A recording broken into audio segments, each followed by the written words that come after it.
কোন টাউনৰ কাবৰীয়া অসমত তহঁতৰ এইবোৰ নচলিব, এইবোৰ ইউপি বিহাৰটো কৰি থাকি নহ'ব। সেই তাত গ'লে নাচ নাচ পুলিচ আহক। এইবিলাক সংস্কৃতি ইউপি বিহাৰৰ সংস্কৃতি, আমাৰ ইয়াৰ সংস্কৃতি নহয়। আৰু দ্বিতীয়টো কথা, শিৱসাগৰত আমাৰ অসমীয়া মানুহ আজিও বানৰ কবলত আছে। তাৰ পিছত তহঁতি এইবোৰ উদণ্ড নৃত্য কৰি থাকিবি ভগৱানৰ নামত। আমি অন্ততঃ হিন্দু ল'ৰা হিচাপে আমি মানি নলওঁ। তহঁতি কাবৰীয়া সংঘ গভৰ্ণমেণ্ট এপ্ৰাইজ তেতিয়াহ'লে তই কোনে পাৰ্মিশ্যন দিলে? আমাৰ শিৱসাগৰত অসমীয়া মানুহে নেখাই নবৈ মৰিব, তহঁতি কাবৰীয়া সংঘই কথা পাতিছ? কোন টাউনৰ কাবৰীয়া সংঘ? অসমত তহঁতৰ এইবোৰ নচলিব, এইবোৰ ইউপি বিহাৰটো কৰি থাকি নহ'ব। সেই তাত গ'লে নাচ নাচ পুলিচ আহক, পুলিচে কৰক, প্ৰশাসন আহক। তহঁতৰ এইবোৰ বস্তু ইয়াত নচলিব। এইখন অসমত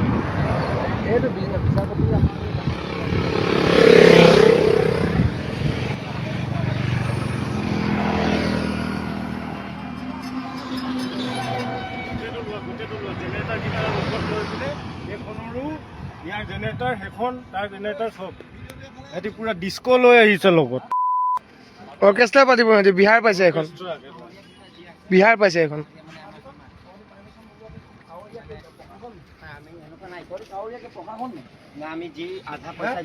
চাউণ্ডৰ মালিক কোন হয়?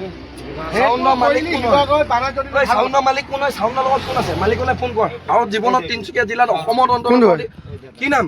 আতুষ কিয়া হে? নাম কিয়া হে? কি হয়? হে চাউণ্ড কৰ হয়? তহঁতৰ মালিকক অসমত ভৱিষ্যতে আৰু কোনো কাৰণতে তহঁতৰ চাউণ্ড এক জেগাত লগাব নিদিব।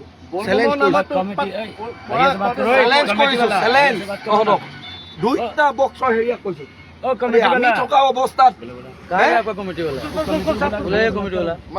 লাইট চাইট লগা আপত্তি নাই, কিন্তু বক্স চক্স এইবোৰ লাইট গাড়ীত এক্সট্ৰা নহ'ব। মোৰ লগত বৈ গাড়ীত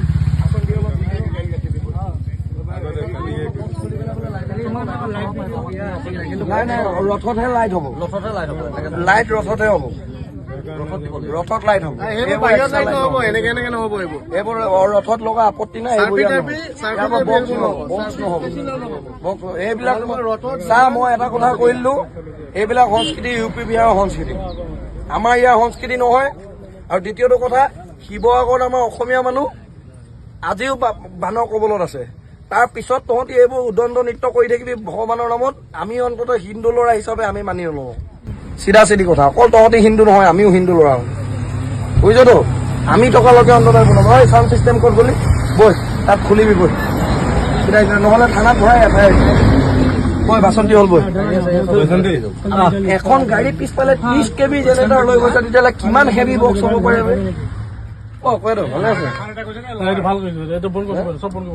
খুলিব লাগিব।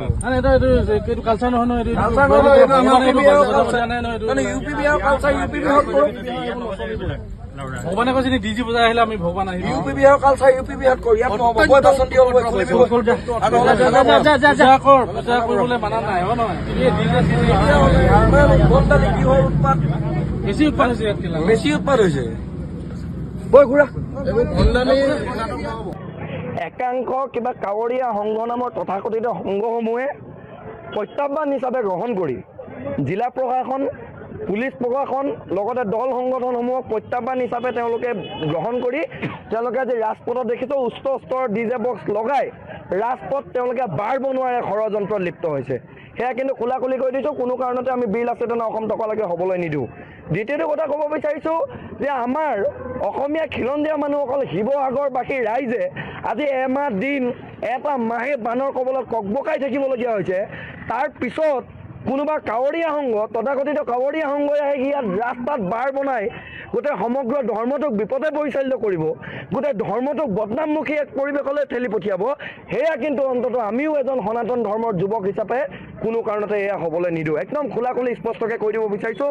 আৰু আজি ডুমডুমাৰ এই মজিয়াৰ পৰাই আমি কৈ দিব বিচাৰিছোঁ, আমি আজি ডুমডুমাৰ ৰাজপথত যিসমূহ উচ্চ স্তৰৰ ডিজে বক্সৰ গাড়ী বীৰ লাচিত অসম ডুমডুমা আঞ্চলিক সমিতি, তিনিচুকীয়া জিলা সমিতিয়ে প্ৰতিজন সতীৰ্থসকলে প্ৰশাসনৰ সহযোগত আমি ধৰিবলৈ সক্ষম হৈছোঁ।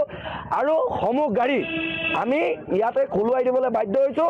আৰু যিসকলে যদি ভাবিছে যে আজি কোনোবাই প্ৰত্যাহ্বান হিচাপে যদি গ্ৰহণ কৰি এনেকুৱা ধৰণৰ ৰাজপথত যদি উদ্ভণ্ডালিৰ সৃষ্টি কৰে ডিজে বক্স বজাই, তেতিয়াহ'লে কিন্তু তেতিয়াহ'লে কিন্তু বীৰ লাচিত সেনা অসমৰ সংগ্ৰামী সতীৰ্থসকলে ৰাজপথলৈ আহি কিন্তু নিজাববীয়া ব্যৱস্থা আৰু একশ্যন ল'বলৈ বাধ্য হ'ব, কিন্তু খোলা খুলি কথা আমি কৈ দিব বিচাৰিছোঁ। ধন্যবাদ।